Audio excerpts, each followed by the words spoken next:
बिस्मिल्लाहिर्रहमानिर्रहीम। अस्सलामुअलैकुम नाज़रीन कराम, खित्ते में अहम तरीन डेवलपमेंट इस वक्त सामने आ रही है। नरेंद्र मोदी ने लद्दाख में बढ़ती हुई कशीदगी और फिंगर 4 पर चीन की जानिब से कब्जे के बाद लेह का दौरा किया है और मोदी को गलवान वैली से महज 300 किलोमीटर दूर ले जाकर दौरा करवाया गया। जबकि चाइनीज़ फॉरेन मिनिस्ट्री ने इंडिया को शदीद नताइज की धमकी दी है और कहा है कि वो हमें मिस कैलकुलेट ना करे। दूसरी जानिब वज़ीर आज़म इमरान खान की जानिब से नेपाल को ताउन फराहम करने और पाकिस्तान की जानिब से नेपाल को हर तरह से सपोर्ट करने के बयान के बाद भारत की हवाइयाँ उड़ चुकी हैं और इंडियन मीडिया की जानिब से इस वक्त कहा जा रहा है कि अब भारत के खिलाफ 2 फ्रंट वार खुलने का वक्त आ चुका है। इसी तरह जंग के खतरे के पेश नज़र इंडिया ने रूस से करोड़ों डॉलर के जहाज़ खरीदने की मंजूरी दी है, जिसके बाद 33 जहाज़ों की हंगामी बुनियादों पर खरीदने की इत्तलाआत आ रही हैं। जबकि चीन ने एडवांस तरीन सैटेलाइट लॉन्च करके कहा है कि अब हम अमेरिका का GPS सिस्टम इस्तेमाल नहीं करेंगे, अब चीन के मिसाइल चाइना का सैटेलाइट यूज़ किया करेंगे। जबकि PLA ने इंडियन बॉर्डर पर 20,000 से ज़ायद फौजी मजीद तैनात करना शुरू कर दिए हैं और चीन की 3rd डिवीज़न को इंडिया के खिलाफ मोबिलाइज किया जा रहा है। नाज़रीन कराम, सवाल ये पैदा होता है कि नरेंद्र मोदी ने गलवान वैली की बजाय महज 300 किलोमीटर दूर लेह का दौरा क्यों किया और चाइना का सैटेलाइट किस तरह भारत की परेशानी का बायस बनने जा रहा है और इमरान खान की जानिब से नेपाली PM से रब्ता किए जाने के बाद ये क्यों कहा जा रहा है कि इंडिया के खिलाफ 2 फ्रंट खुलने का वक्त आ रहा है। नाज़रीन कराम, गुज़श्ता दिनों लद्दाख में गलवान वैली में शर्मनाक शिकस्त के बाद इंडियन मीडिया की जानिब से मोदी को बचाने की पूरी कोशिश की गई। यहाँ तक कि मोदी ने गलवान वैली छीनने के बाद एक दफ़ा भी चाइना का नाम तक ना लिया और सारा इल्ज़ाम अपनी अफवाज पर डालकर पतली गली से निकलने की कोशिश की और फिर इंडिया की जानिब से बड़ी बड़ी हेडिंग्स भी लगाई गई कि इसमें हुकूमत का कसूर नहीं था, ये भारतीय अफवाज की नालायकी थी जिसकी वजह से चाइना अंदर घुसने में कामयाब हुआ। यानी सारा मलबा भारतीय फौज पर डाला गया और ये सारी चीजें मोदी पर बैक फायर कर गईं और रिटायर्ड जर्नैलों ने मोदी को निशाने पर रख के कहा कि मोदी की गलत पॉलिसियों का नतीजा था जिसकी वजह से इंडियन मिलिट्री को शर्मनाक शिकस्त उठाना पड़ी। जबकि जनरल बिपिन रावत और अजीत डोवाल पर भारतीय फौज की जानिब से इल्ज़ाम लगाया गया था कि उनकी गलत प्लानिंग की वजह से ये सब कुछ हुआ था। लद्दाख के वाक़या के बाद आवाम से गालियां खाने के बाद मोदी को ख्याल आया कि लद्दाख का दौरा किया जाए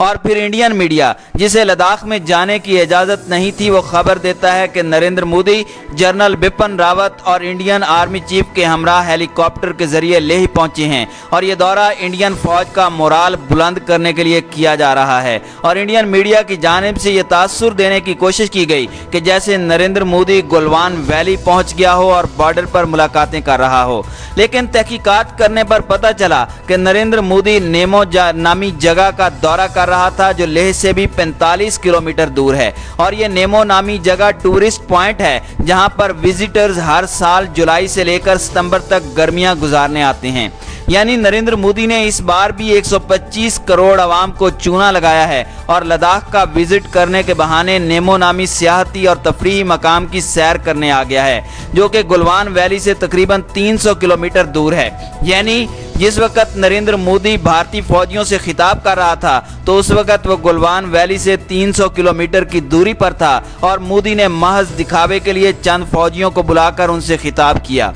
जबकि नरेंद्र मोदी के विजिट के बाद चाइना ने इंडिया को सख्त धमकी दी है और कहा है कि इंडिया स्ट्रेटेजिक मिस कलेक्शन ना करे वरना उसे संगीन नताइज भुगतना होंगे। नाज़रीन कराम, वाज़ेह रहे कि यह धमकी चाइना के फॉरेन मिनिस्ट्री के स्पोक पर्सन ने उस वक्त दी जब नरेंद्र मोदी लद्दाख का दौरा कर रहा था, लेकिन इस खबर को इंडियन मीडिया ने रिपोर्ट नहीं किया और इंडियन मीडिया को लेह के मकाम पर जाने ही नहीं दिया गया क्योंकि वहां पर मोदी का प्लांटेड खिताब था और उन्हें खतरा था कि कहीं इस प्लांटेड शो का भांडा ना फूट जाए। जबकि अगर गलवान वैली तक मीडिया को रसाई दी जाती तो वहां पर उन्हें चाइनीज फौजी खड़े नजर आते और मोदी पूरी दुनिया के सामने झूठा साबित हो जाता। यही वजह है कि सहाफियों को 300 किलोमीटर की दूरी पर रोक लिया गया था और इंडियन आर्मी के जराये ने जो वीडियोज वहां से भेजी हैं वही वीडियोज टीवी पर चलाई जा रही हैं। जबकि वक्त गुजरने के साथ साथ इंडिया पर यह बात भी वाज़ेह होती जा रही है कि चाइना भारत को किसी भी सूरत नहीं छोड़ने वाला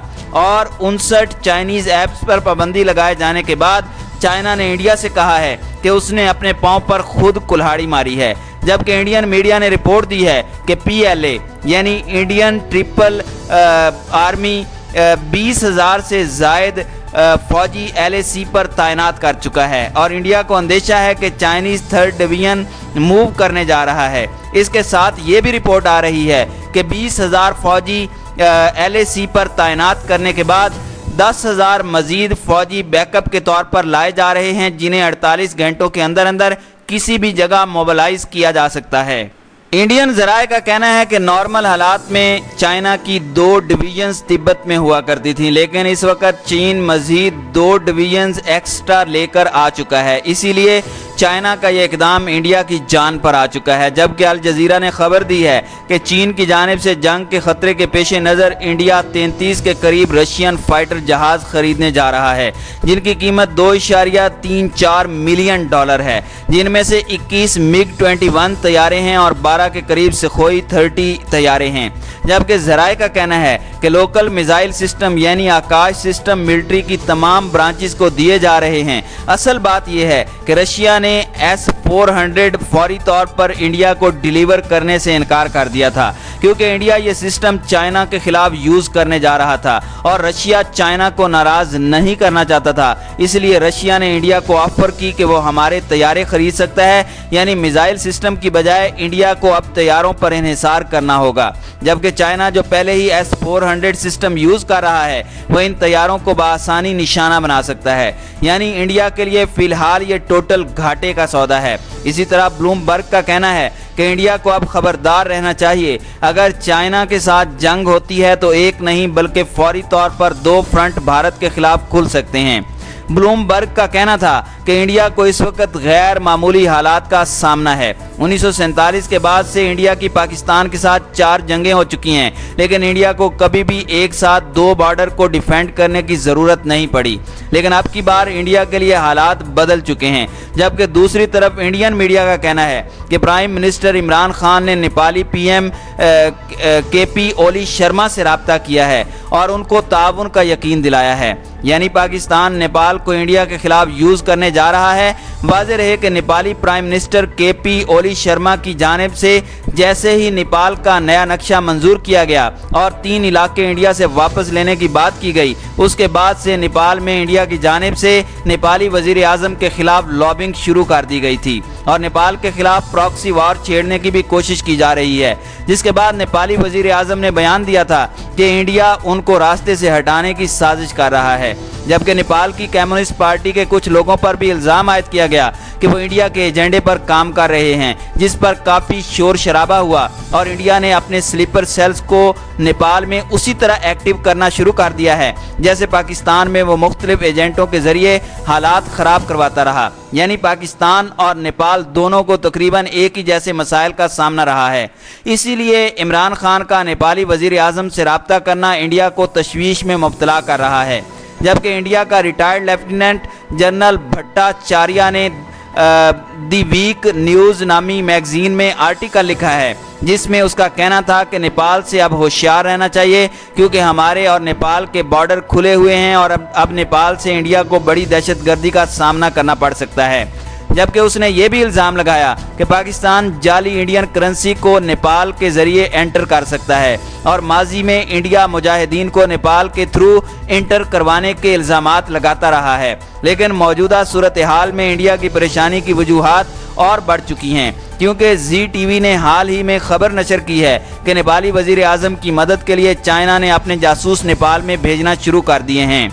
انڈیا کی سیکیورٹی ایجنسی کا حوالہ دیتے ہوئے اس کا کہنا تھا کہ چین میڈیکل سٹاف کے روپ میں اپنے جاسوس انٹر کر رہا ہے اور پاکستان بھی اس میں کردار ادا کر رہا ہے، یعنی انڈیا مکمل بوکھلاہٹ کا شکار ہے اور ہر معاملے میں پاکستان کا نام لے کر گویا وہ اپنی عوام کو اشتعال دلا کر توجہ ڈائیورٹ کرنے کی کوشش کر رہا ہے۔ لیکن انڈیا کی پریشانی یہ بتا رہی ہے کہ خطے میں انڈیا کے لیے صورتحال خراب ہونے جا رہی ہے۔ اسی طرح ایک اور اہم خبر آ رہی ہے، چائنا نے ہائی ریزولوشن سیٹلائٹ خلا میں ابھی لانچ کیا ہے۔ اس سیٹلائٹ کو ملٹی موڈ امیجنگ سیٹلائٹ کہا جاتا ہے۔ اس سیٹلائٹ کی خاص بات یہ ہے کہ یہ ڈیسی میٹر اور سینٹی میٹر لیول تک کی ایکوریسی فراہم کر سکتا ہے۔ इस सैटेलाइट को शुमाली चीन के सूबे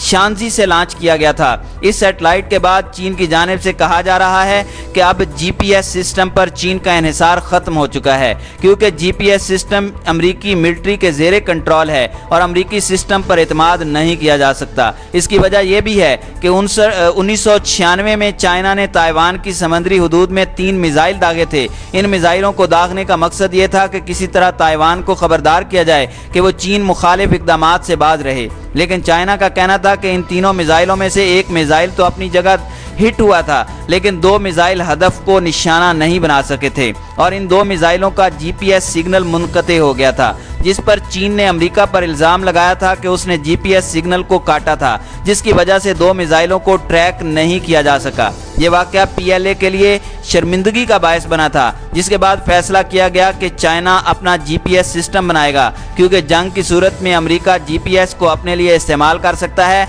और अब बेदो नामी सैटेलाइट लॉन्च करके इस मकसद को पूरा कर लिया गया है। इंडिया इस वजह से भी परेशान है क्योंकि चाइना अपने मिसाइलों को 5G के साथ साथ अपने नए सैटेलाइट के साथ भी मुंसलिक कर रहा है, जो एक्यूरेट सिग्नल फराहम करते हैं और उन्हें हैक नहीं किया जा सकता, और ये साइबर वारफेयर में अहम किरदार अदा करने जा रहे हैं। जबकि चाइना ने यह सैटेलाइट सिस्टम CPEC में शामिल ममालिक को भी फराहम करने की बात की है, जो कि खिते में गेम चेंजर बनने जा रहा है।